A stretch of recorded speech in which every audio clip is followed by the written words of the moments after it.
Bismillahirrahmanirrahim. Assalamualaikum warahmatullahi wabarakatuh. Alhamdulillahirabbil alamin wa bihi nasta'in wa ala umuri dunya waddin wa ala alihi wa sahbihi ajma'in. Rabbi shrah li sadri wa yassir li amri wahlul 'uqdatam min lisani yafqahu qawli, amma ba'du. Alhamdulillah, yang pertama dan yang paling utama, marilah kita senantiasa memanjatkan puja dan puji syukur kehadirat Allah Subhanahu wa Ta'ala, yang sehingga pada kesempatan di pagi hari ini, alhamdulillah, Allah masih berikan kita nikmat sehat, nikmat sempat, nikmat iman, nikmat Islam, dan semua kenikmatan yang tidak dapat kita sebutkan satu persatu.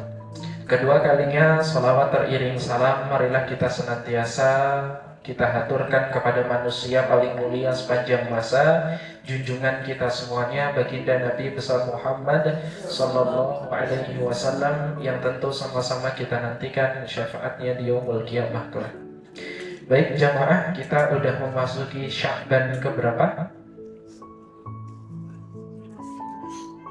Ya, sekarang kurang 18 hari lagi jemaah. Jadi udah gak kerasa pokoknya jemaah. Kemarin itu udah Rojab itu kita udah melewati segala sesuatunya selama 1 bulan penuh. Ini Sya'ban gak kerasa udah mau setengah bulan jemaah. Nanti bentar lagi tiba-tiba ibu, ya Allah nanti mau udah tarawih aja. Itu adalah suatu hal yang pasti jemaah. Semoga kita berdoa sama Allah agar kita dijumpakan kembali dengan bulan suci Ramadan. Baik, jamaah yang dirahmati oleh Allah, kita pada pertemuan pada kesempatan kali ini, alhamdulillah akan membahas hadis Arba'in, hadis yang ke-8 ya. Hadis Arba'in An-Nawawi, hadis yang ke-8. Tentang apa Ibu? Kemarin 1-7 kita sudah membahas, dan harapan kami itu ketika sampai rumah direview, diulang-ulang kembali. Kalau perlu dihafalkan hadisnya jemaah. Sudah ada kitabnya atau mungkin sudah punya redaksi hadisnya? Kalau belum saya kirim di grup tapi ya. Padahal kami udah niat banget Ibu kemarin itu pengen kayak membuatkan hadis yang arba'in itu ya. Dari hadis yang pertama sampai hadis ke-42 sampai selesai, cuma qadarullah memang belum terrealisasi ya. Insya Allah perjumpaan ke depan kita bisa buatkan. Mau yang Arab gundul atau yang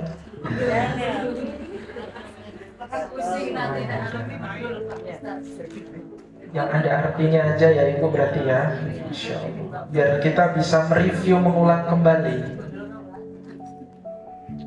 Baik.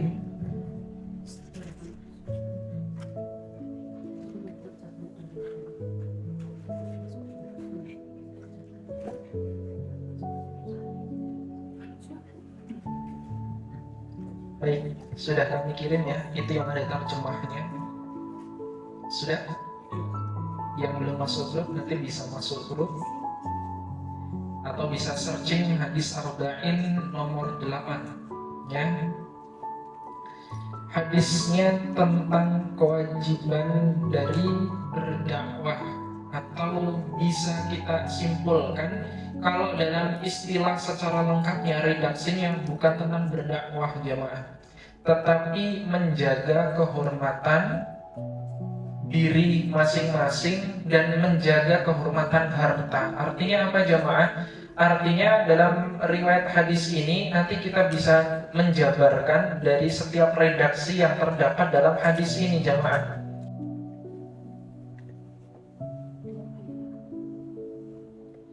Kalau ada dalam redaksi hadis mengatakan Ibnu Umar, berarti itu merujuk kepada yang namanya Abdullah bin Umar ya.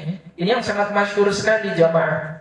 Seringkali disebutkan dalam hadis Ali bin Umar radhiyallahu anhuma anna Rasulullah sallallahu alaihi wasallam.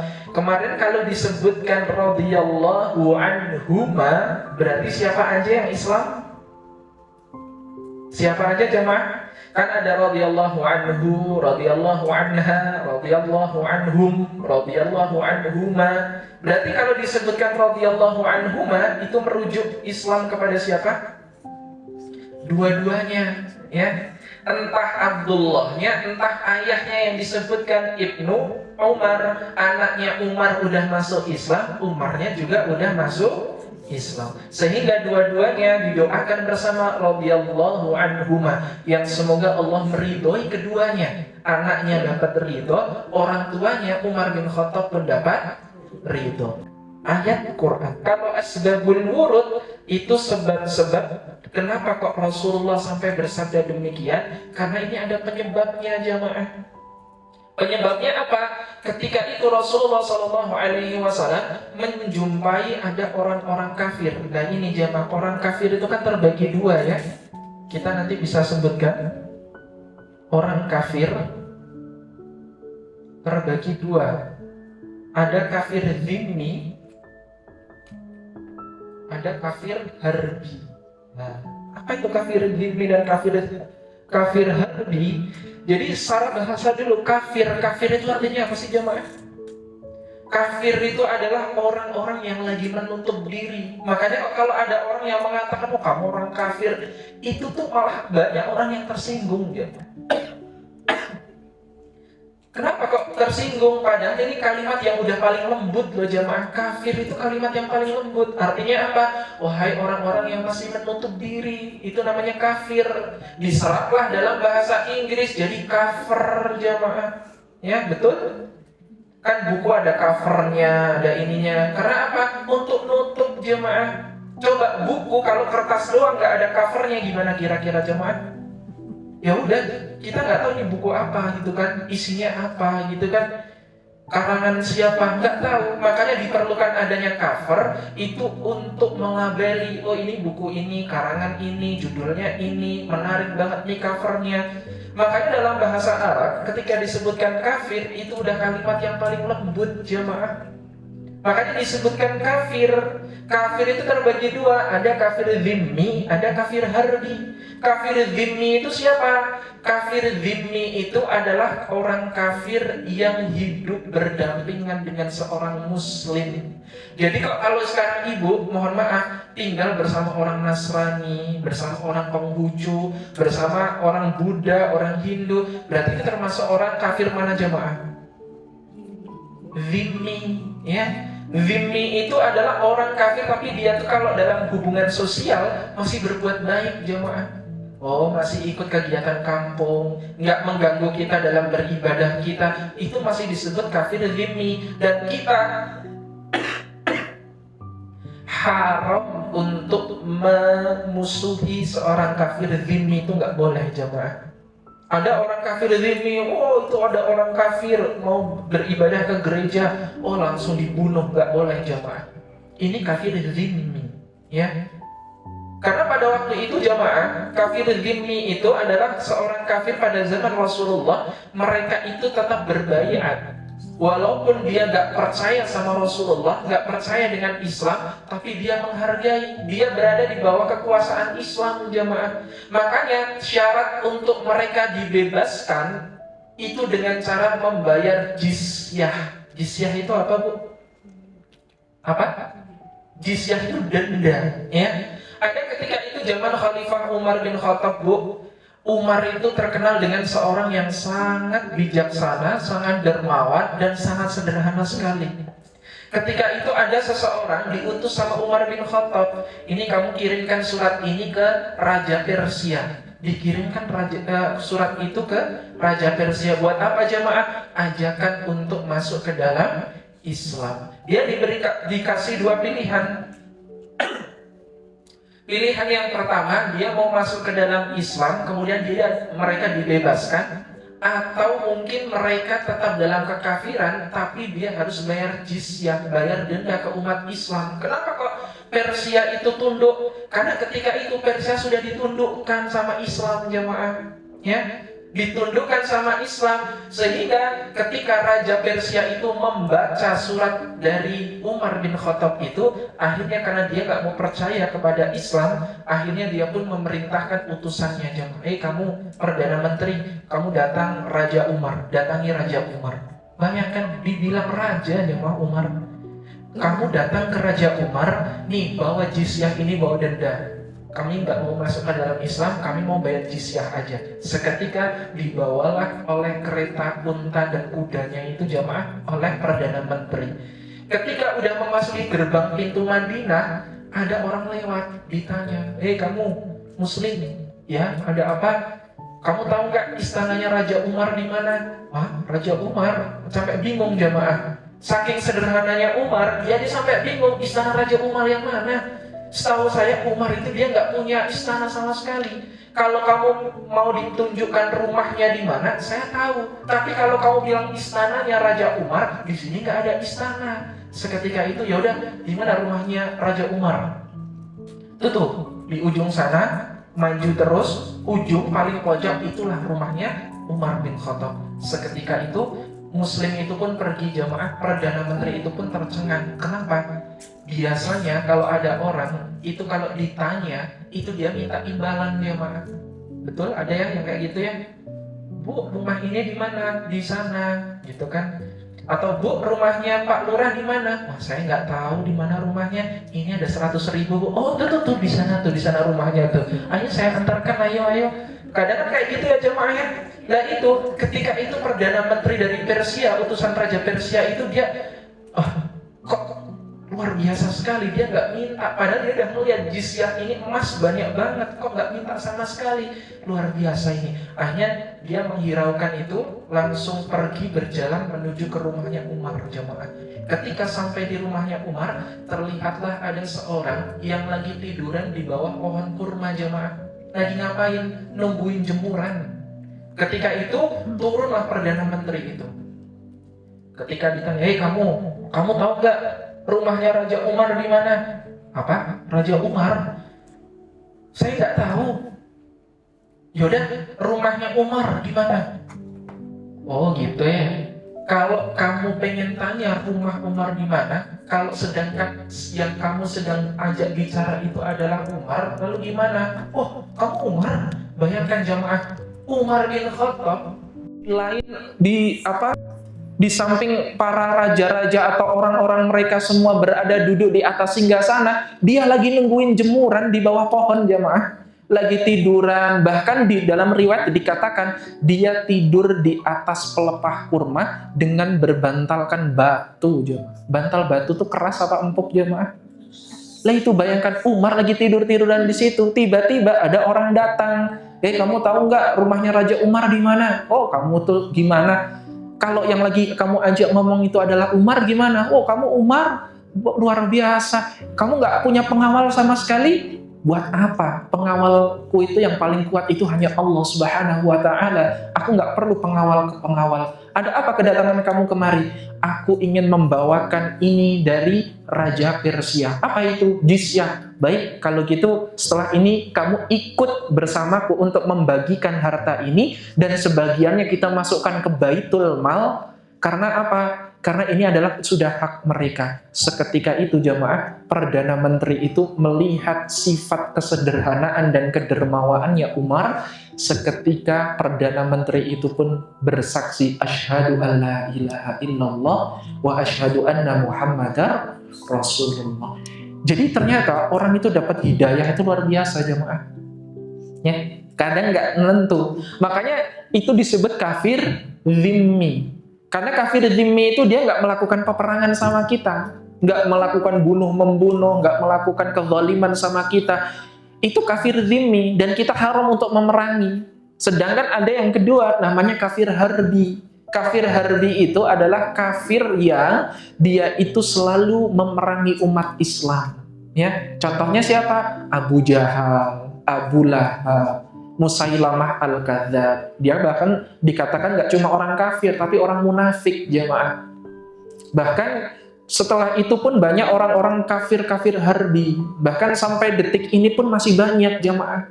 Ya, ada di sana kemarinnya yang berita sempat viral itu kan malah pengen ikut gabung-gabung sama afiliasi-afiliasi dari sebelah ya. Padahal mereka itu adalah pendukung Zionis. Kenapa kok malah Indonesia malah pemimpinnya ikut bergabung sama mereka? Ini kan tentu menyakiti jamaah. Padahal mereka statusnya sebagai kafir harbi, statusnya sebagai kafir yang harus kita perangi. Kenapa kok dia sebagai kafir harbi? Karena ada 2-3 kriteria yang kita lihat jamaah. Yang pertama, kita lihat diperbolehkannya kita membunuh kafir harbi itu karena pertama, utusan umat muslim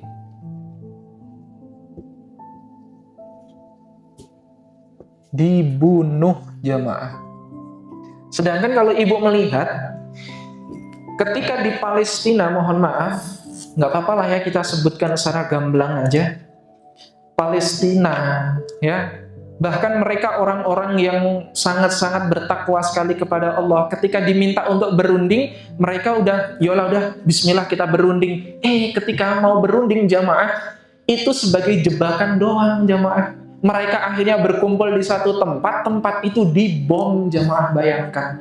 Nah ini adalah orang-orang yang dia bisa untuk diperangi sama umat muslim, itu kafir harbi yang punya sifat kayak gitu. Yang pertama, utusan umat muslim itu dia dibunuh. Bahkan pada zaman Rasulullah pun sama jamaah. Ketika Khalifah Umar, Khalifah Abu Bakar, Khalifah Utsman mengutus suatu atau mengirimkan utusan kepada Raja Persia atau Raja Romawi, tapi ketika di tengah perjalanan kok malah dibunuh jamaah, berarti mereka sudah halal darahnya untuk dihabisi jamaah, dibunuh. Karena apa? Mereka udah ngajak perang duluan.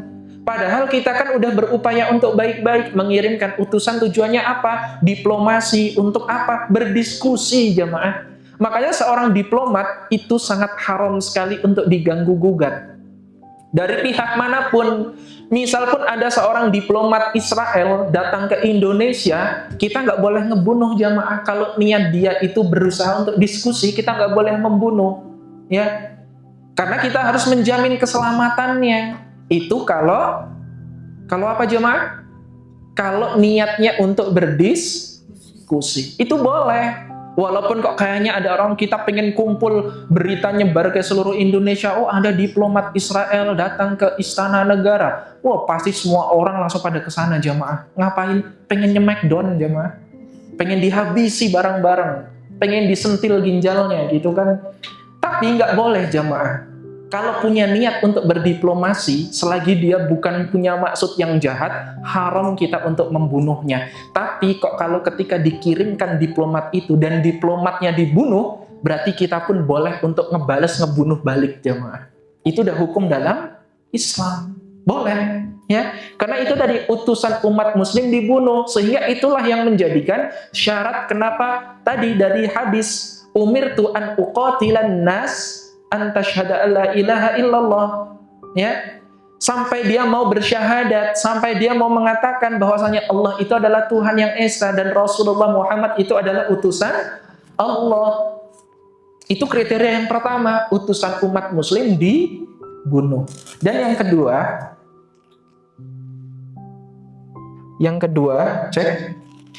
kedua ini ketika ingkar perjanjian. Ingkar janji yang sudah disepakati. Nah, makanya kalau ada orang kafir, dia itu kok ingkar sama janji-janjinya, kita halal untuk membunuhnya jemaah. Boleh kita menghabisinya. Buktinya apa? Kemarin loh, di Palestina itu kan seperti itu kan sama. Oke, mulai besok kita akan mulai gencatan senjata. Ternyata di dalam gencatan senjata itu mereka masih aja ngebunuh-bunuh. Ada juga mereka yang masih ngebom, ada juga mereka yang masih nembak sana, nembak sini. Itu adalah sesuatu yang diharamkan jamaah. Makanya ketika mereka melakukan itu, dalam Islam kita boleh untuk membalasnya jamaah. Itu boleh. Karena apa tadi? Mereka udah ingkar janji jamaah. Mereka ingkar janji, udah disepakati, oh ya oke, akan ada gencatan senjata. Besok tanggal sekian, mulai sekian, nggak boleh ada bunuh membunuh, nggak boleh ada yang ngebom, nggak boleh ada yang dia pakai ngebrondong atau membantai dimanapun berada. Tapi sampai di hari H masih aja terjadi, jemaah. Nah, dalam suasana yang demikian, umat muslim boleh membalas, jemaah. Boleh sekali itu. Kalau bicara tentang hak asasi manusia, loh, mereka lebih banyak ngebunuh, jemaah. Ya, mereka itu lebih banyak melakukan kezaliman. Jadi boleh untuk dibunuh, silakan. Dan itulah kriteria yang dimaksudkan oleh Rasulullah. Umirtu an uqatilan nas hatta asyhadu an la ilaha illallah wa anna muhammadar rasulullah. Sampai mereka itu faham dari kalimat asyhadu an la ilaha illallah wa asyhadu anna muhammadar Rasulullah. Bahkan dalam ayat yang lain Allah mengatakan, Al-Quran, lihat Al-Quran surah ke-48, surah Al-Fat ayat 29. Ini ayat terakhir. Muhammadur Rasulullah. Muhammad itu adalah utusan Allah. Muhammadur Rasulullah walladzina ma'ahu asyidda'u 'alal kuffari ruhama'u bainahum tarahum ruk'an sujjadan yabtaguna fadlan minallahi wa ridwana. Dan dari ayat ini kita melihat Rasulullah itu adalah utusan Allah, dan umat Islam itu kalau dia bersama orang-orang kafir yang kayak gini teramat sangat keras, jemaah. Tetapi kalau bersama dengan sesamanya, dengan umat muslim, sesama muslimnya, dia akan sangat saling lemah lembut, jemaah. Makanya muslim itu kayak gitu, jemaah. Ketika disenggol harga dirinya, senggol dong gitu kan ya. Senggol dong bos gitu kan. Disenggol, mereka malah playing victim, jemaah. Ya. Bayangkan coba ketika dibombardir sama Iran kemarin, wah mereka udah keluar ke dunia. Kami dibom. Lah, selama ini yang mereka lakukan itu apa? Kalau bukan sebagaimana yang sudah mereka lakukan itu kemarin, sebelum-sebelumnya. Makanya orang-orang yang semacam ini boleh tergolong kafir harbi. Dan yang ketiga, kriteria boleh dibunuh ketika kehormatan muslim dijatuhkan. Ini boleh, jamaah. Ketika kehormatan muslim dijatuhkan. Contohnya apa? Ada orang-orang kafir yang dia memerangi Islam, memerangi muslim, tapi dia menghina Tuhannya umat muslim, menghina nabinya umat muslim, menghina apa-apa yang sudah Allah dan Rasulnya bawa, disyariatkan. Mereka boleh untuk dihabisi, jemaah. Mereka boleh untuk dibunuh. Bahkan kemarin ibu juga ngeliat kan kejadian yang viral itu, yang di sosial media, ya. Ada seorang penjamret, 2 orang penjamret meninggal dunia cuma gara-gara nabrak pembatas, jemaah. Nabrak pembatas, akhirnya mereka berdua pun meninggal. Kok yang ngejar malah jadi tersangka, jemaah.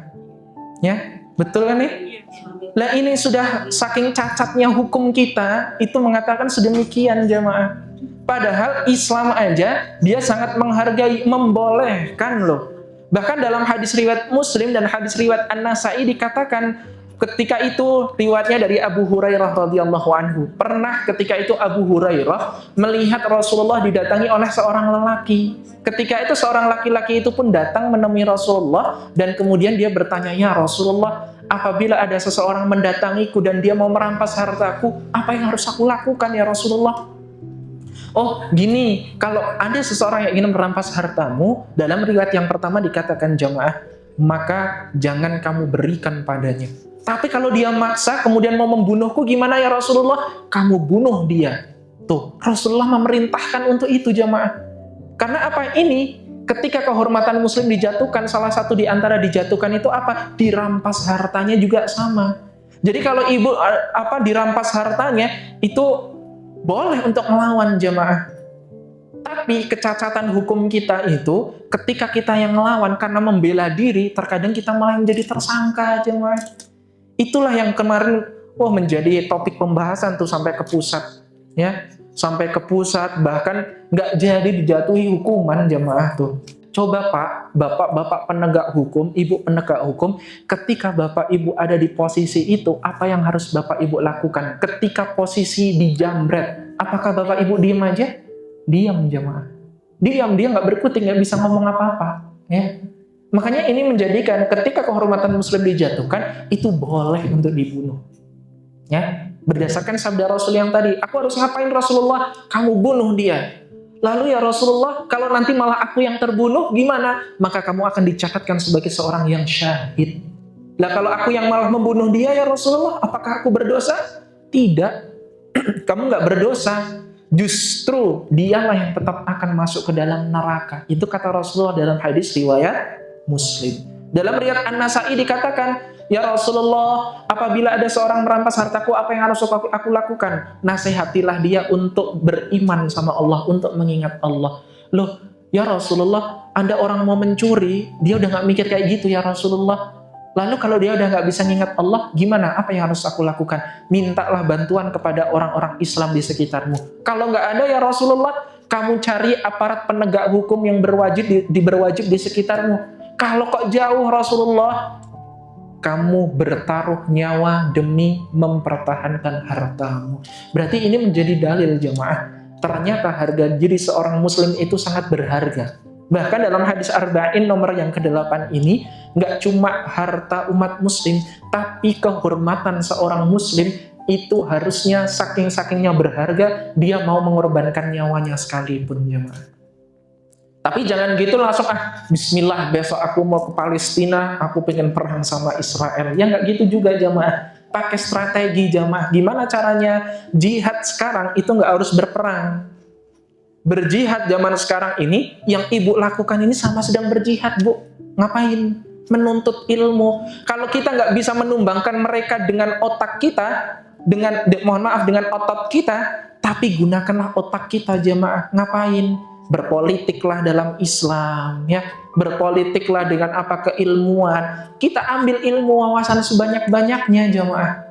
Itulah yang menjadi bekal kita berjihad. Man kharaja fi talabil ilmi fahuwa fi sabilillahi hatta yarji'.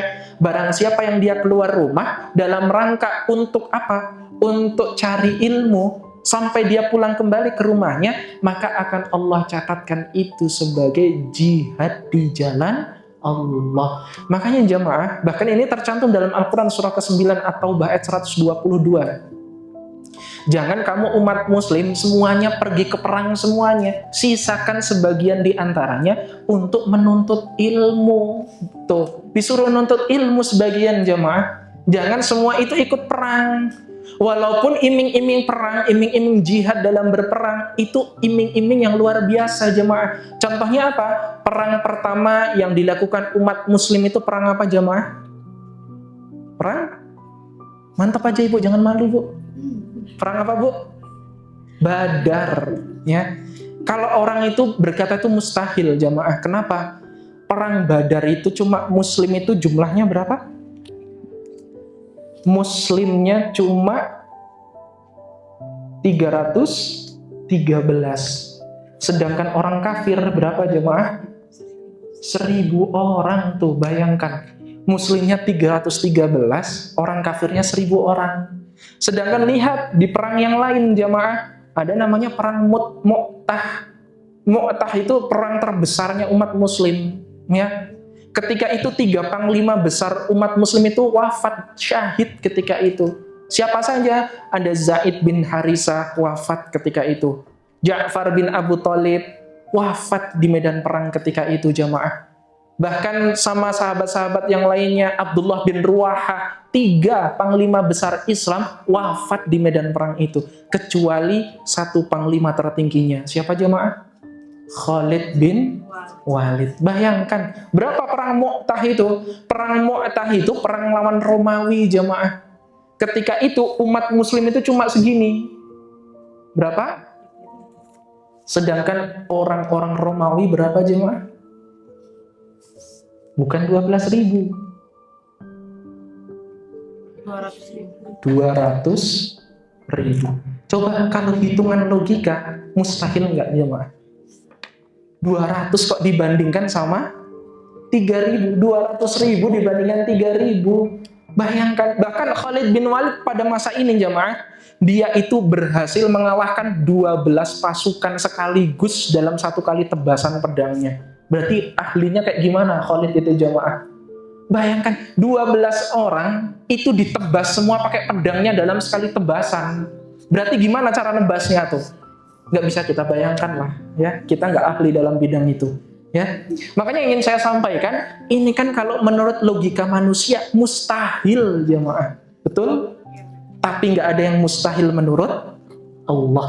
Makanya dalam perang-perang ini kita harus memahami jemaah. Kenapa kok adanya perang kayak gini? Karena itu tadi, ada 3 kriteria itu tadi. Utusan umat muslim sudah dibunuh. Yang kedua, ingkar janji yang sudah disepakati. Yang ketiga, ketika kehormatan muslim itu dijatuhkan jemaah. Jadi Rasulullah itu nggak pernah memutuskan perang itu dengan nafsunya, nggak pernah. Itu semua perintah Allah jemaah.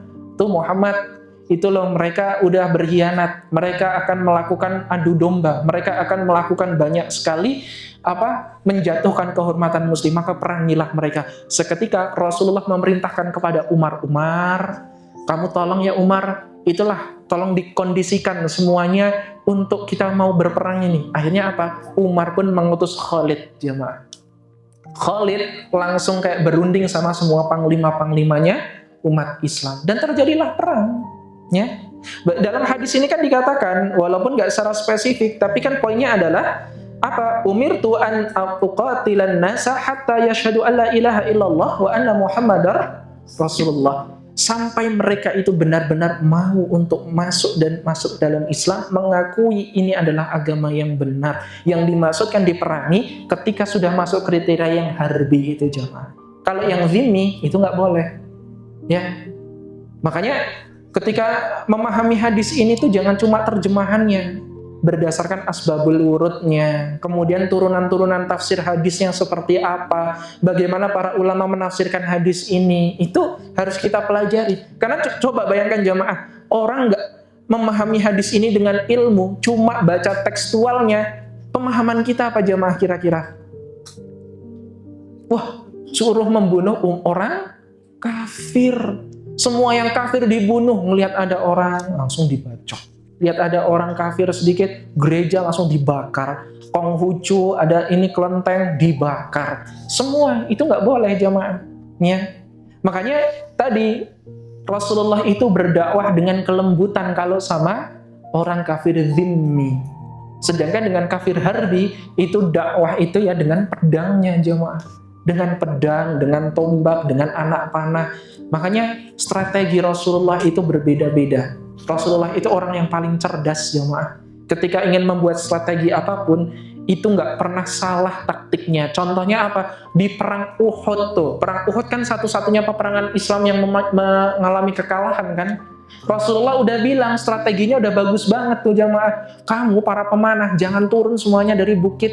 Apapun kondisi yang ada di bawah, mau susah ataupun senang, kamu tetap di atas, jangan turun sama sekali. Tapi lihat jamaah, karena mereka sudah beranggapan kayaknya kita udah menang nih, umat Islam menang nih. Sedangkan yang di bawah mereka ngambilin harta-harta dari sisa-sisa perang jamaah, ghanimah perang itu diambil semua, ambil.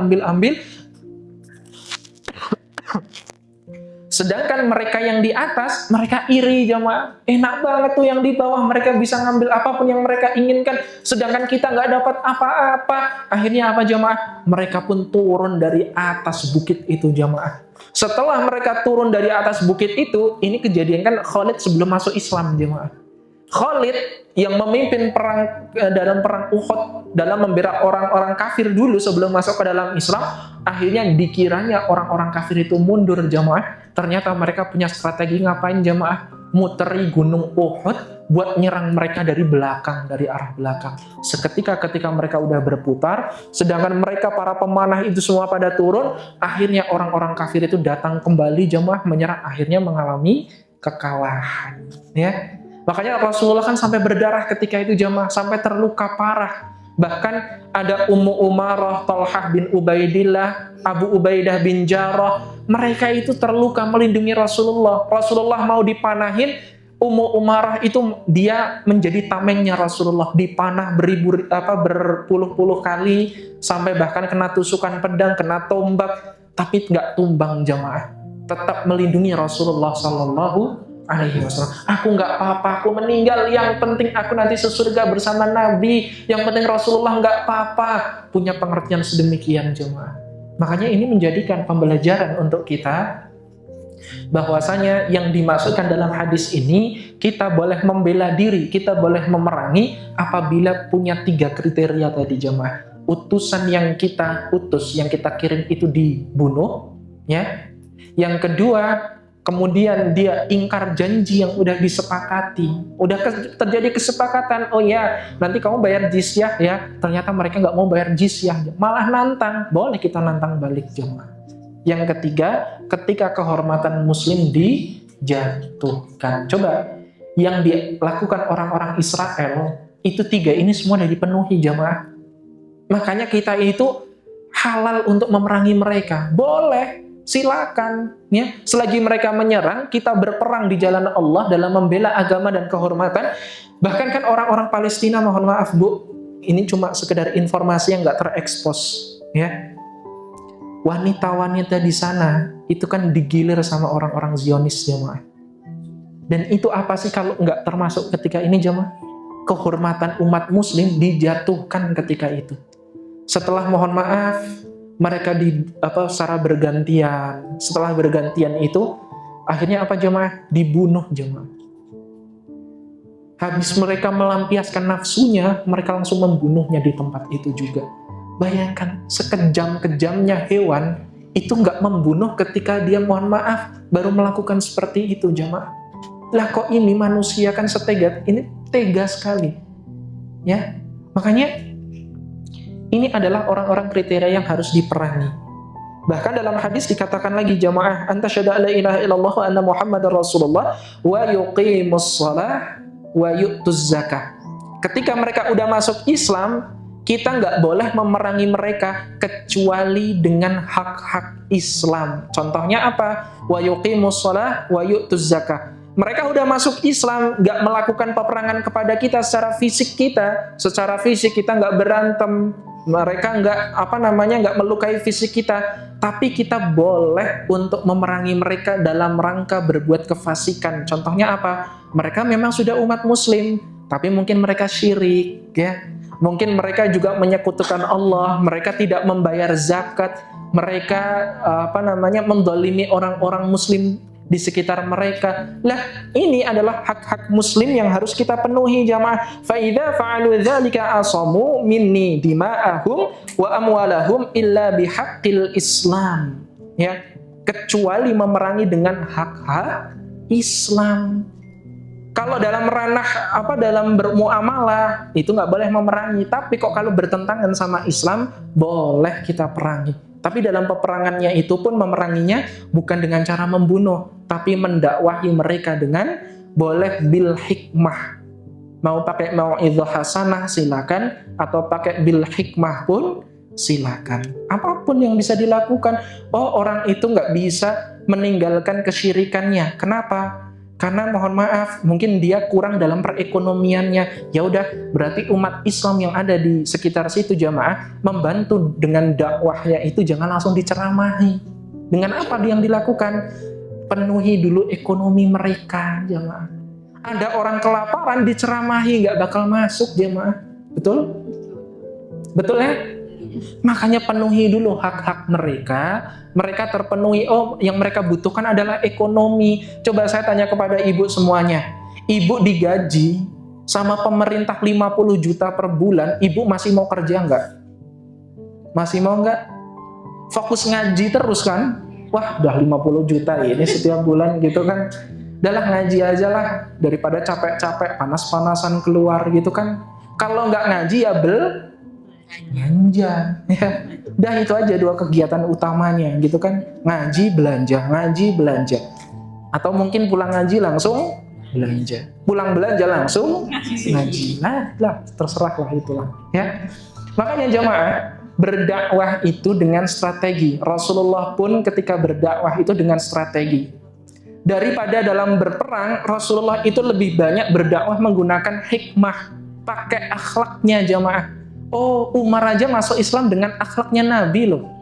Utsman masuk Islam dengan akhlaknya Nabi, ya. Bahkan Khalid masuk Islam dengan akhlaknya Nabi. Ikrimah bin Abu Jahal, anaknya Abu Jahal, masuk Islam gara-gara lihat akhlaknya Nabi, jemaah.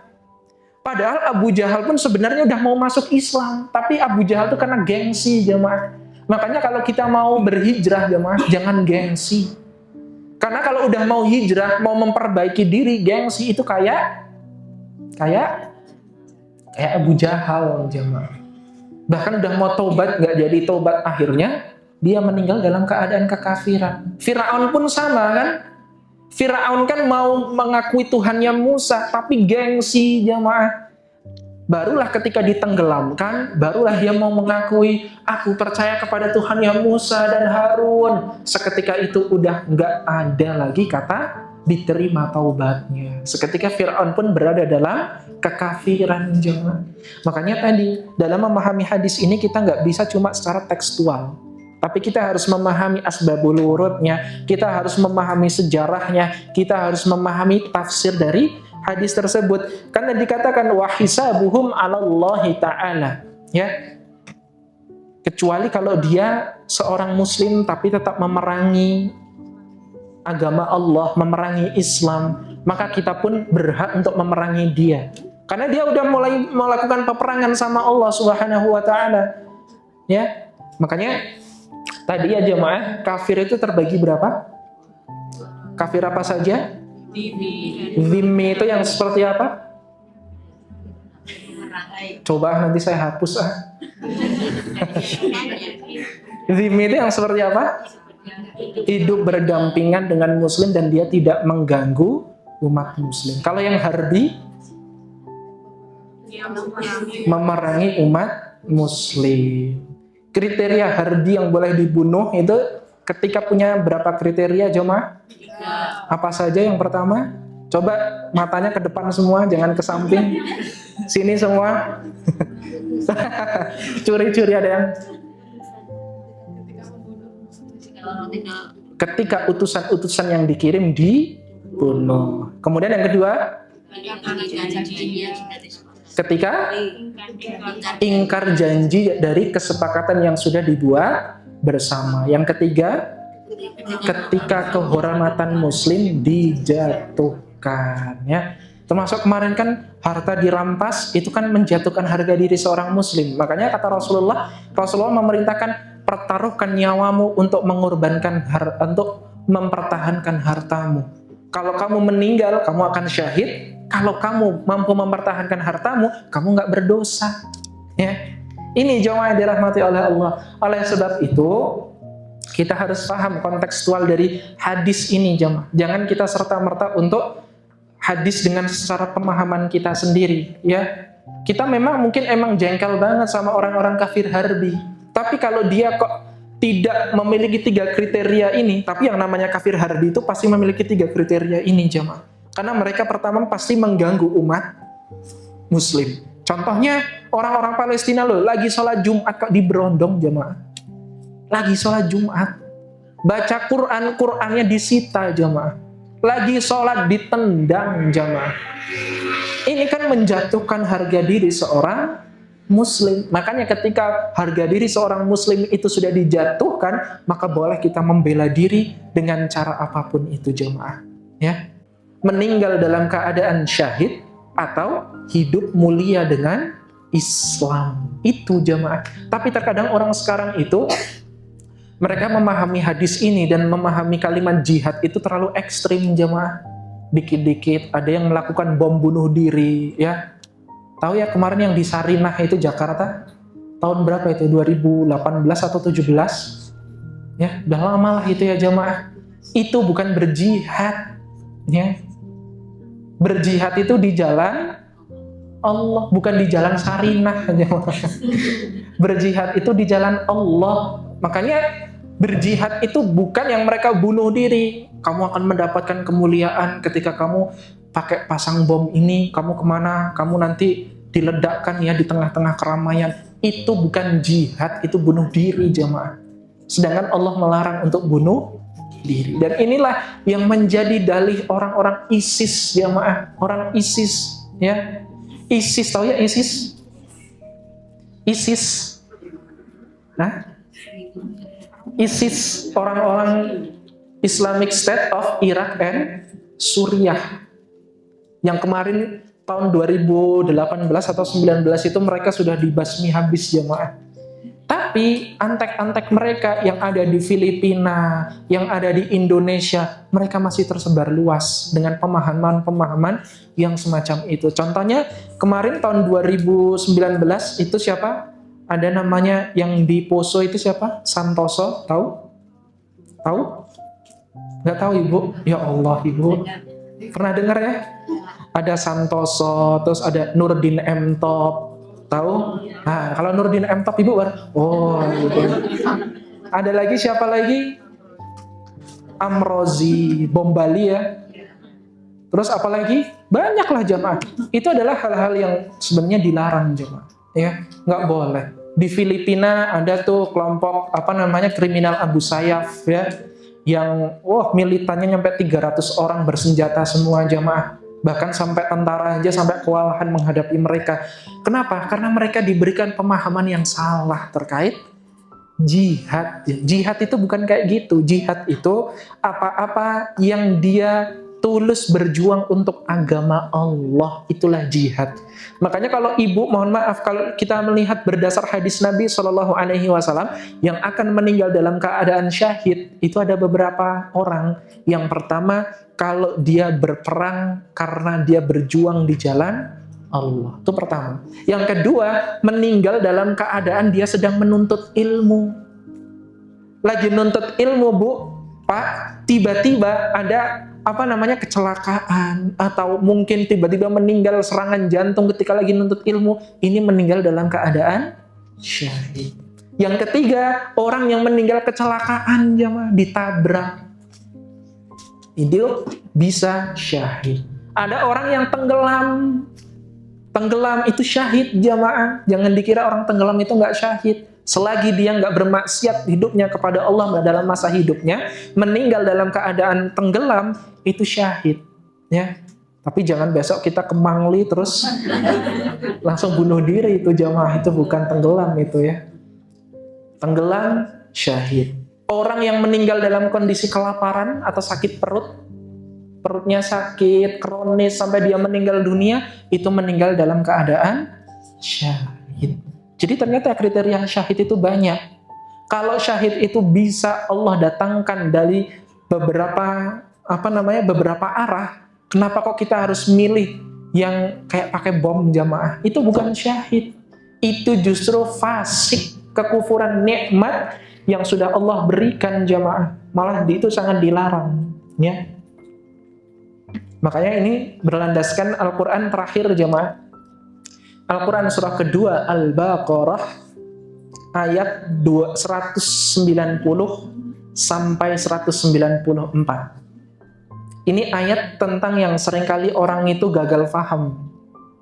Wa qatilu fi sabilillahi alladhina yuqatilunakum wa la ta'tadu innallaha la yuhibbul mu'tadin. Wa qatilu fi sabilillah, ya, dan berperanglah kamu di jalan Allah. Wa qatilu fi sabilillahi alladhina yuqatilunakum wa la ta'tadu, sampai ada benar kalian itu nggak dapat fitnah. Tapi kalau ada fitnah di antara kalian, waqtuluhum haitsu thaqiftumuhum, ayat 191-nya, waqtuluhum haitsu thaqiftumuhum wa akhrijuhum min haitsu akhrajukum. Dan ini yang orang biasanya salah paham. Wal fitnatu asyaddu minal qatl. Biasanya seseorang itu memahami fitnah itu lebih buruk daripada, lebih kejam daripada pembunuhan. Padahal fitnah yang dimaksud itu bukan tuduhan jamaah. Ya. Kita lihat fitnah itu jamaah. Fitnah itu kalau kita memahaminya kayak tadi, nggak bisa jemaah. Saya beri contoh ya. Fitnah, dari kalimatnya aja, one,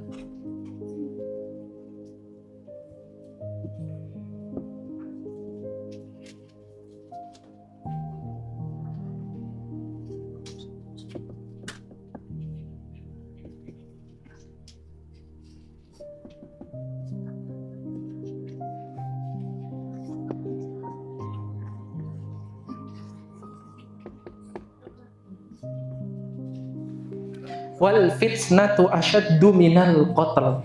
Ya, wal fitnatu asyaddu minal qatl. Dan fitnah itu lebih kejam daripada pembunuhan. Fitnah yang semacam apa? Fitnah itu, Bu, kalau kita memahami secara KBBI, mungkin tuduhan, ya. Secara KBBI itu artinya tuduhan, jemaah. Tapi kalau dalam istilah Arab, fitnah itu nggak cuma sekedar tuduhan.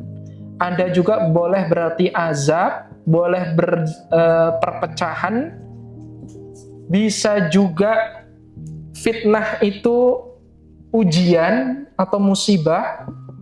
Ada juga secara Arab itu fitnah itu tidak stabil, jemaah.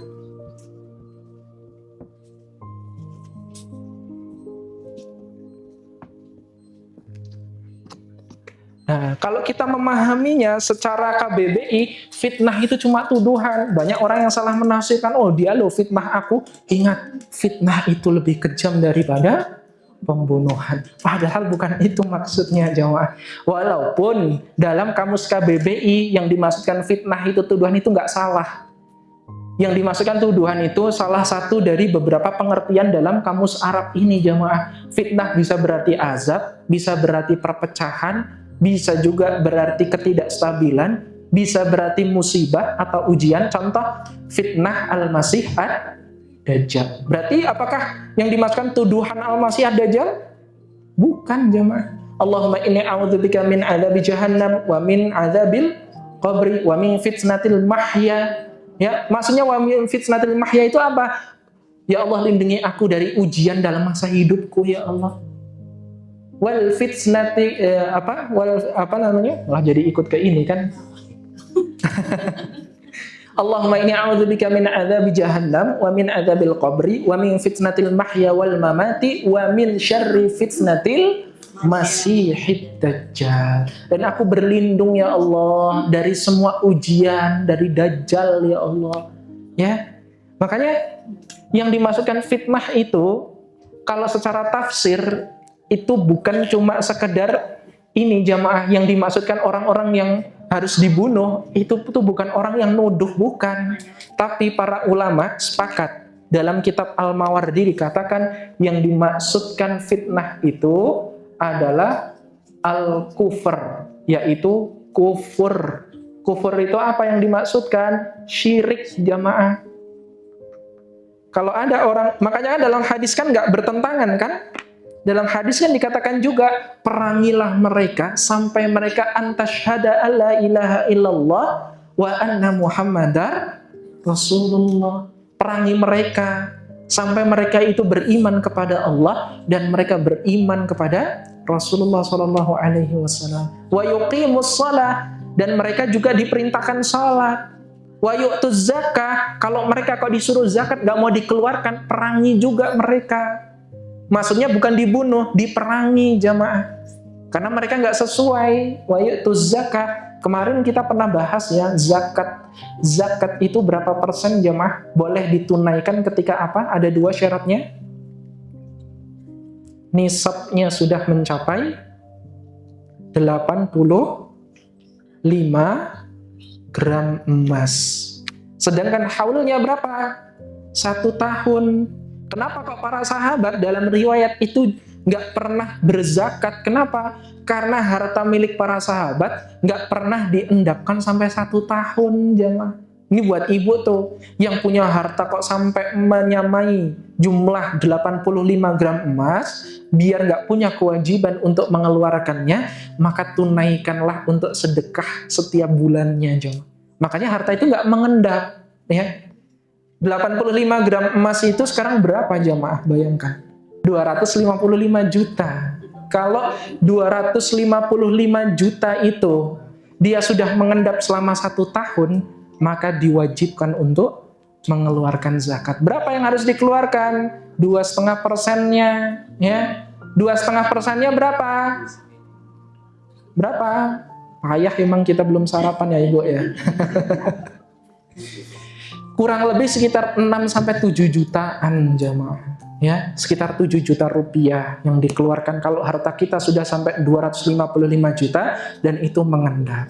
Itu untuk harta. Kalau dijadikan emas, kemarin kita udah bahas, Bu, ya. Ada emas perhiasan, ada emas yang sifatnya logam mulia, cuma untuk investasi itu beda, ya. Kalau yang untuk perhiasan itu cukup sekali seumur hidup untuk menzakatinya. Ibu punya emas 85 gram dijadikan kalung. 85 gram kayak gimana, berat jamaah itu. Nggak bisa pakai ya. Nggak bisa pakainya. Kita aja berarti cuma 55 gram itu udah berat banget jamaah. Apalagi hisapnya tambah berat itu kalau nggak dizakatkan itu. Itu jamaah. Kalau 85 gram emas itu dia udah cukup sekali aja untuk dizakati. Tapi kalau yang berupa untuk investasi itu setiap tahun dikeluarkannya jamaah. Makanya kok kalau ibu punya yang untuk investasi punya 100 gram aja Bu, itu udah luar biasa itu. 100 gram setiap tahun zakati 2,5%-nya. Bayangkan jamaah. Sekarang kalau 100 gram itu berapa? Atau 1 kilo 1 kilo emas itu sekarang berapa? 1 eman kan ada kan? Ya harus, sedangkan yang dikeluarkan itu sekitar 2,5%-nya. Berapa tuh 2,5%-nya? Banyak juga gitu kan ya kalau kita menakar. Katakanlah sekarang kalau 1 kilo itu sekitar 1,7 M ya, kalau nggak salah. Atau 1,8 M. Itu emas batangan 1 kilo. Kalau dizakati, wah itu 2,5%-nya berapa jamaah? 2,5%-nya aja udah puluhan juta kan? Lah itu makanya Allah itu tapi sudah mendesain jamaah. Harta yang ada pada diri kita, kalau udah mencapai segitu, itu bukan murni punya kita semuanya. Karena zakat itu kayak peredaran darah. Semakin kayak harta itu kok mengendap terus, ya udah rezekinya pasti akan seret jamaah. Mobil baru diservis 1 bulan yang lalu, udah rusak lagi. Kadang Allah tuh punya caranya sendiri untuk mengeluarkan harta itu jamaah. Ya, untuk mengeluarkan itu Allah tuh punya caranya sendiri kalau nggak ditunaikan. Makanya tunaikan jemaah kalau sudah mencapai. Insya Allah Ibu semoga semuanya bisa berzakat mal semuanya. Secara tidak langsung saya lagi bilang semoga Ibu kaya semuanya Bu. Ya, karena kan zakat itu kan minimal kan hartanya itu berarti kan wah luar biasa jemaah. Ya. Oleh sebab itu Bu, makanya tadi kalau ada seseorang yang sudah diperintahkan berzakat kok tapi dia nggak mau mengeluarkan zakatnya, maka Rasul pun memerintahkan untuk memerangi orang tersebut. Ya, contohnya kan banyak banget lah contohnya. Orang-orang yang mereka itu dikasih nikmat sama Allah, tapi sampai di waktu yang sudah ditentukan, hartanya nggak dikeluarkan dalam zakatnya. Mereka nggak lah, iman-iman lah, mau zakat kok iman-iman keluar segini. Lah itu bukan harta kita jemaah. Ibarat kayak tadi peredaran darah. Semakin darah banyak yang menggumpal, itu kan pasti kan bikin apa ketika darah itu kesumbat jemaah? Stroke, pusing, cenut-cenut, les-lesan, pokoknya campur aduk lah jadi satu lah Bu. Makanya harus dikeluarkan. Donor darah misal ya, itu kan memperlancar. Apalagi bekam ya, itu kan contoh melancarkan peredaran darah ya. Oleh sebab itu zakat pun sama. Ketika udah waktunya untuk didonorkan, udah waktunya untuk dibekam hartanya, tapi nggak masih mau dikeluarkan, ya udah gumpal semua di situ jemaah. Setelah gumpal akan ada caranya sendiri untuk dikeluarkan, ya. Dipaksa untuk dikeluarkan, nggak bisa menikmati harta. Ibarat dalam skenario seperti ini Bu, ya. Ini tuh harta kita tuh di sini jamaah, harta kita. Sedangkan yang ini racun jamaah. Makanya yang racunnya ini harus dikeluarkan dulu, barulah kita baru bisa menikmati apa yang ada di dalam situ. Makanya harta itu seperti itu, Bu. Semakin ibu banyak sedekah, insya Allah pasti akan Allah tambah lancarkan rezekinya, insya Allah. Kalau yang dia masih ragu-ragu, pengen sedekah, tapi itu lagi promo, gitu kan? Itu udah gak percaya dulu jamaah. Tapi coba kalau dia udah percaya sama Allah, adalah bismillah ya Allah, sedekah aja. Pilih sedekah, akhirnya Allah lipat gandakan pahalanya jamaah. Ya. 85 gram tadi berapa? Setara dengan berapa juta? 255 juta. Mengeluarkan 7 juta, berat nggak Bu? Nah, itu kan berat. Mengeluarkan 7 juta dari 255 juta. Bukan sekarang, Bu. Kalau sekarang mungkin berat ya. Kalau mungkin dari 255 juta, kayaknya. Jadi bukan cuma ini ya, zakat itu nggak cuma emas atau harta uang. Mobil, itu ada zakatnya jamaah. Mobil, tanah, ada zakatnya, itu jangan dikira Bu ya. Makanya kalau pengen kok zakatnya itu mudah, ketika dia punya tanah kok lapang banget, ditanemi jamaah. Tanemi ya. Singkongnya banyak, sebagian penghasilan singkongnya dijadikan zakat. Itu boleh. Insya Allah lah kapan waktu kita bahas ya. Kita ada yang mau ditanyakan sebelum kami tutup, Ibu, Bapak? Oh ya. Terkait dengan zakat. Nah itu ketika zakat kendaraan dan sebagainya itu ya Ustaz, sama nggak sih kalau kita kan diambil juga dari pemerintah gitu pajak? Duh. Ya. Itu bisa dihitung zakat atau enggak? Masya Allah, tabarakallah. Jadi gini, jamaah yang dirahmati oleh Allah. Berzakat ke pemerintah. Jadi ternyata permasalahan kita itu nggak semudah yang dibayangkan ya. Semakin kesini tuh kayak semakin sulit ya. Semuanya itu serba sulit gitu kan. Baik, jamaah yang dirahmati oleh Allah. Kalau kita melihat, saya ingin tanya dulu, kalau zakat penghasilan itu ada nggak sih Pak Bu? Ada nggak sebenarnya? Ada nggak? Di Indonesia. Langsung dipotong. Kalau secara hukum ada nggak? Nggak ada. Kalau dalam hukum, zakat penghasilan itu tidak ada. Tapi Al-Qardawi dalam kitabnya mengatakan bahwasanya zakat penghasilan itu ada. Berdasarkan apa? Apa surah Al-Baqarah? Yas'alunaka madza yunfiqun? Qulil 'afu. Ya, qulil 'afu. Bahwasannya yang dimaksudkan zakat, kalau sekarang itu kan tadi yang dikatakan itu kan, ini kadang kita cuma belanja di ini aja ada kayak zakatnya gitu kan. Pajak ya. Makanya jemaah kalau pengen negara itu maju, itu jangan pajak yang dinaikkan. Yang dinaikkan itu zakatnya. Karena kalau pajak, Islam itu udah mendesain semua urusan tentang seperti itu aja udah kayak keren banget jemaah. Kenapa kok harus zakat? Karena zakat itu kan kriterianya tadi, ketika orang itu udah punya harta yang senilai dengan 85 gram emas. Kalau belum sampai situ, berarti dia nggak wajib untuk berzakat. Tapi kalau mau sedekah, diperbolehkan. Sedangkan pajak itu kan sifatnya wajib untuk semuanya kan. Dia beli ini dapat PPN, PPh. Jemaah. Tapi kalau dia mau menunaikan setiap penghasilannya itu, namanya bukan zakat, tapi sedekah. Ya.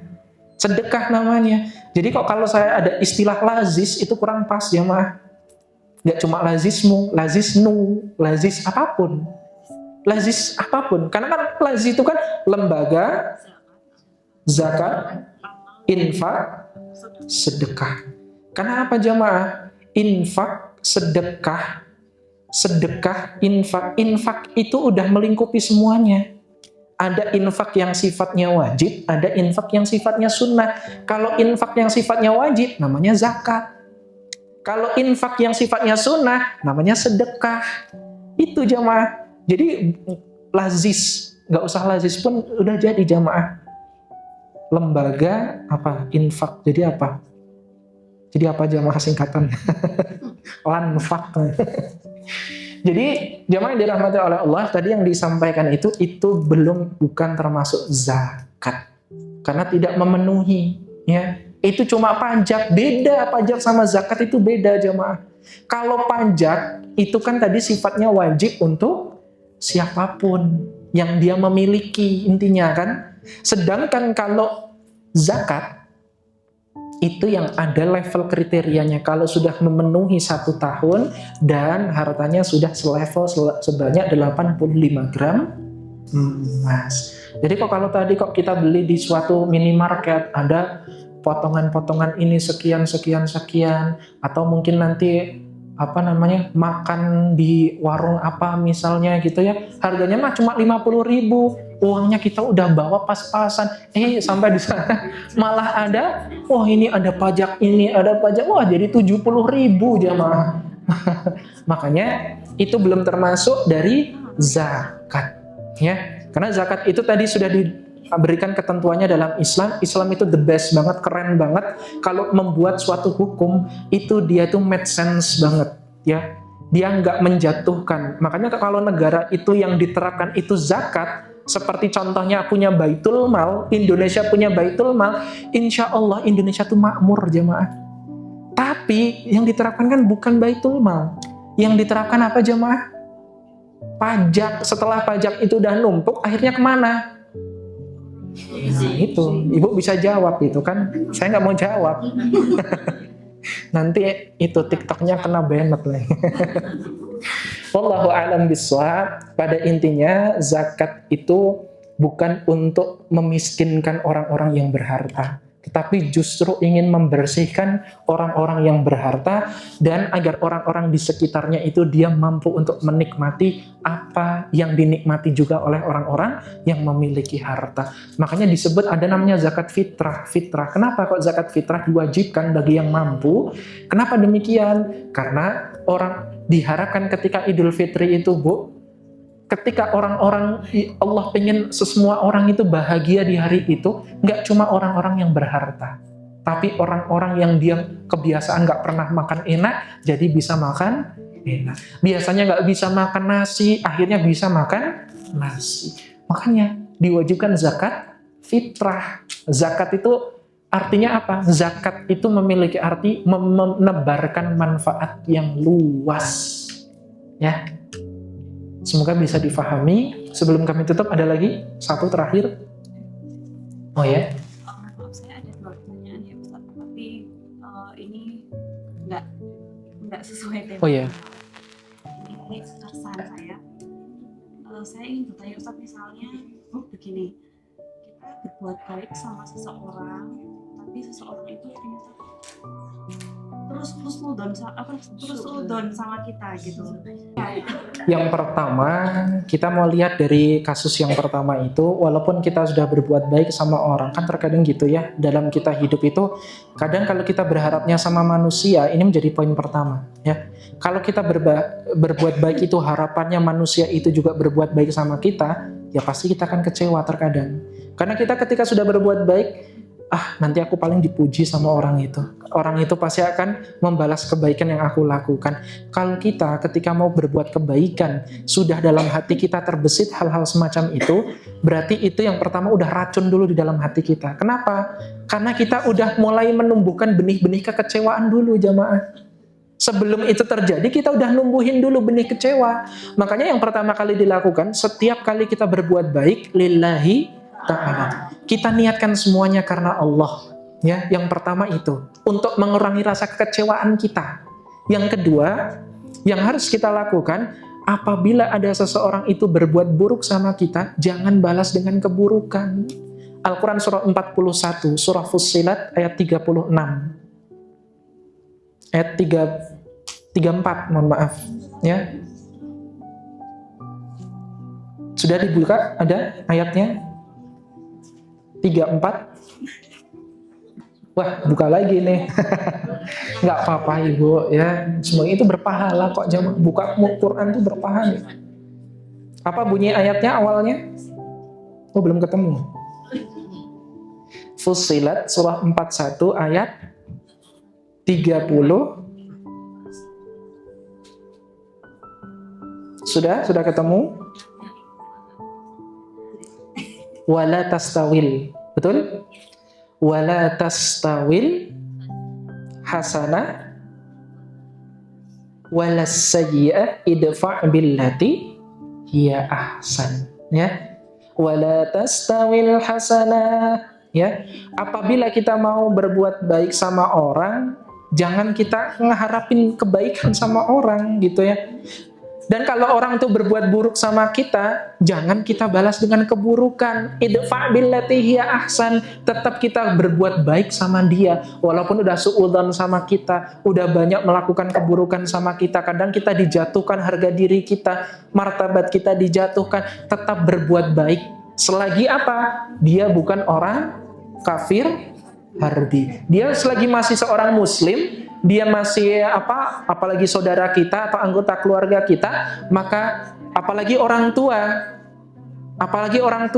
nggak boleh kita ngebalas dengan keburukan. Al-Quran surah kedua Al-Baqarah ayat 83, wa idh akhadna mitsaqa bani Israila la ta'buduna illallah wa bil walidaini ihsana. Dan kami perintahkan kepada Bani Israel untuk menyembah Allah dan berbuat baiklah kepada orang tua. Ibrahim ketika sama Azar, pernahkah Ibrahim pengen membunuh Azar jamaah? Nggak pernah. Ibrahim selagi sama Azar punya hubungan ekonomi, hubungan sosial, hubungan muamalah, itu tetap berbuat baik. Tapi dalam akidahnya dia menolak keras apa yang diberikan oleh Azar. Ya, jadi dua hal itu. Yang pertama, jangan kita niatkan karena manusia, pasti kecewa jamaah. Ya, kalau kita niatnya karena Allah, apapun yang manusia itu berikan respon kepada kita, nggak peduli dia mau respon aku buruk atau enggak, orang aku aja niatnya karena Allah, biar Allah yang ngebales ya. Yang kedua, tadi wala tastawil hasanah. Ketika kita ada seseorang yang berbuat buruk sama kita, balaslah dengan kebaikan. Idfa' billati hiya ahsan. Balaslah keburukan itu dengan kebaikan. Yang dengan demikianlah itu yang dilakukan Rasul jamaah. Ketika kita mendakwahi seseorang, kalau pakai kekerasan kadang nggak bisa. Tapi kalau dengan kelembutan, lama-kelamaan dia akan ngerti dengan sendirinya. Begitu? Itu yang pertama. Jadi nggak apa-apa. Niatkan aja sama Allah, kecewa nggak apa-apa. Ya, cuma adalah niatin semuanya karena Allah, nggak dihargai manusia nggak apa-apa. Yang kedua, jangan balas keburukan dengan keburukan. Balaslah keburukan dengan kebaikan. Sulit memang jamaah. Sulit nggak? Udah nggak cuma sulit lagi, sulit banget jamaah. Berat banget. Makanya kok kalau ada orang yang bisa melakukan itu, dijamin pasti Allah mudahkan semua urusannya. Sebagaimana dia memudahkan urusan orang lain, Allah pun mudahkan urusannya. Itu yang permasalahan. Yang kedua terkait masalah emas digital. Ya. Kalau kita pengen nabung emas digital itu tidak dianjurkan.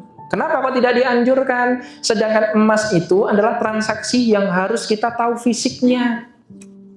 Nggak boleh emas digital, apalagi ke bank. Ya. Mohon maaf Bu, ya saya sampaikan ini secara langsung aja, secara gamblang. Kenapa? Biar kita tuh benar-benar menjauhi ini. Kenapa? Karena itu bisa berujung riba. Seseorang yang pakai emas digital, otomatis mohon maaf Bu, kenapa nggak kita yang investasiin sendiri, beli emas, kita yang jaga sendiri. Sedangkan kalau dijagain bank, mohon maaf Bu, kalau misal nanti uang itu inflasi, ya, sedangkan nilai emas itu tetap, ketika kita mau menguangkan, dulu ketika kita emas digital harganya 2.500.000, ketika kita ingin mencairkan jadi uang, jadi 3.200.000, berarti pertanyaan saya 700.000-nya uang siapa jamaah? Ya, paham? Riba hitungannya jamaah, nggak boleh. Makanya kalau transaksi emas itu harus langsung, ya. Kita harus tahu fisiknya kayak gimana, ya. Kita harus lihat, walaupun kalau mau beli emas online boleh, cuma pakai akadnya wakalah, diwakilkan sama siapa? Kurirnya. Nanti kurirnya yang akad, Mas, akad dulu sama saya. Gimana? Ya ini, Mas mau ngasih saya emas ini kan? Ya, akhirnya apa? terus akad dulu. 1 gram kepada emas ini, ya, saya terima emas seharga Rp1.850.000 dari toko ini tunai, selesai, udah, ya. Tapi kalau yang digital, pertama kita nggak tahu barangnya di mana, jamaah. Yang pertama itu kan. Yang kedua, ketika dicairkan setiap harinya nilainya berubah terus, jamaah. Sedangkan sisa uang itu ketika kita punya kelebihan, sisanya itu punya siapa? Kan kita nggak tahu, jamaah. Boleh jadi itu ngambil haknya orang lain dimasukkan ke situ, jadilah punya kita. Karena mohon maaf, bank itu benar-benar dia tuh aslinya nggak punya uang sejumlah saldo orang. Coba, ibu misal nabung, misal ya, di bank yang berwarna biru, misal ya, ibu nabung di sana, total semua saldo kalau dijumlahkan di sana ada 5 triliun. Sedangkan coba ibu mencairkan semua secara serentak, pasti bank nggak punya uangnya, jemaah. Dia itu cuma memainkan saldonya aja. 400.000, kita nabung 400.000, punya 400.000, ada orang yang mau minjem 300-nya dikasih, saldo yang masih di bank 100.000. Ya, nanti ketika dikembalikan bunganya ada, jadinya apa? Saldonya naik terus. Jadi bank itu permainan saldo doang sebenarnya, jemaah. Uangnya mah nggak ada. Makanya jangan sekali-kali, mohon maaf Bu, saya nggak menjelekkan bank, tapi saya memerintahkan ibu untuk meminimalisir, menjauhi riba, jemaah. Kadang kalau kita pakai bank tetap nggak pakai bank tetap susah kan ya? Mau transaksi susah kan ya? Kadang susah kan, butuh kan jarak jauh dan lain sebagainya. Nggak mungkin kita mengutus, kamu sana ke Jakarta nih bawa uang segini, kasihkan ke dia. Oh, nanti di perjalanan dia udah pilih dulu, jemaah. Buat apa? Beli tahu, beli minum, kurang semua harganya, ya. Jadi tidak dianjurkan untuk emas digital. Beli aja yang langsung, jemaah. Kita tahu fisiknya, kita lihat keasliannya langsung, gitu ya. Belum nanti kalau kita dicairkan, pasti itu nanti dipotong juga, jemaah, kalau dari bank. Ya, pasti ada pajaknya juga tuh, jemaah. Makanya jangan mau kalau beli emas digital. Mau di toko oren, mau di bank dan lain sebagainya, saya tidak menganjurkan. Saya mempersilahkan Bapak Ibu untuk berinvestasi emas, tapi berinvestasilah dengan benar. Tidak cukup baik, karena baik belum tentu benar, benar sudah tentu pasti baik. Wallahu a'lam bishawab. Marilah kita tutup bersama-sama dengan doa sapu jagat. Rabbana atina fid dunya hasanah wa fil akhirati hasanah wa qina adzabannar. Mohon maaf bila mana banyak kekurangan, kekhilafan dari tutur kata, sikap, perilaku kami. Mari kita ucapkan hamdalah dan doa kifaratul majlis. Alhamdulillahirabbil alamin. Subhanakallahumma wa bihamdik, asyhadu an la ilaha illa anta, nastaghfiruka wa natubu ilaik. Wassalamualaikum warahmatullahi wabarakatuh. Waalaikumsalam.